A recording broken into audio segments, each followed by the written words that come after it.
સીટના લોકો બ્રાહ્મણોએ બનાવેલી પાર્ટીમાં ચાહે કોંગ્રેસ હોય, ચાહે ભાજપ હોય કે આમ આદમી પાર્ટી હોય, આ 3% બ્રાહ્મણોની પાર્ટીમાં કામ કરવાનું નહીં બંધ થાય ત્યાં સુધી બાબા સાહેબનું જય ભીમ બોલવાનો કોઈ અધિકાર નથી.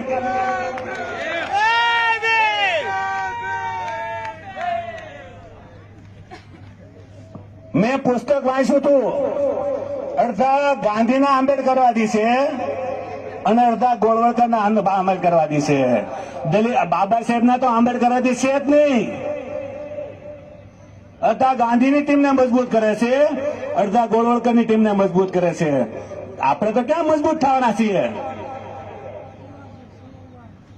શ્વાસ લેવા જવું ને દેશી ભાષામાં કે ને શ્વાસ લેવા જવું દોણી અંતાડવી.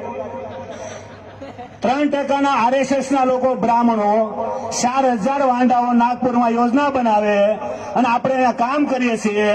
આપણા ઓબીસી એસસી ના લોકો સાહેબ ગમે હોય પોતાની જાતને બહાદુર સમજીએ છીએ.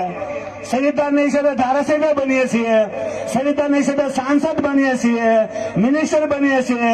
એ 3% બ્રાહ્મણોની કંપનીમાં કામ કરીએ છીએ.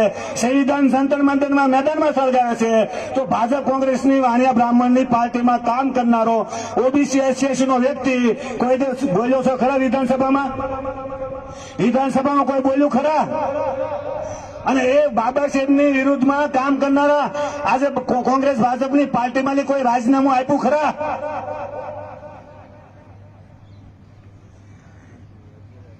એક તો એવા સાંસદ ધારાસભ્ય બતાવો કે જંતર મંતરમાં મેદાન સળગાવ્યું હોય, આપણે મેદાનમાં સંવિધાન સળગાવ્યું ને ઓબીસી એસસી ધારાસભ્ય એમાંની પાર્ટીમાંની કંપનીમાં કામ કરવાનું બંધ કર્યું હોય. 3% વાણિયા બ્રાહ્મણની કંપનીમાં કામ કરશું ત્યાં સુધી આપણી કોઈ સમસ્યા નહીં દૂર થાય. સમસ્યાની જડ બ્રાહ્મણો છે. મારી વાત તમને ગળે ઉતરે ન ઉતરે, મેં દેવતીમાં પણ આ કામ કર્યું હતું અને મારે અનેક બ્રાહ્મણોના ફોન આવ્યા, તું ક્યાં છો? અમે 200 બ્રાહ્મણો મિટિંગ કરી તારા ઘરે આવી, તારું એડ્રેસ બતાય. મેં કીધું ઘોઘા રોડ, મોતરા ચિત્રામય, મૈત્રી સોસાયટી, પ્લોટ નંબર 18, ત્યાં રહું છું, ગમે ત્યારે આવી જાય છો. બરોબર, હું કોઈથી બીતો નથી.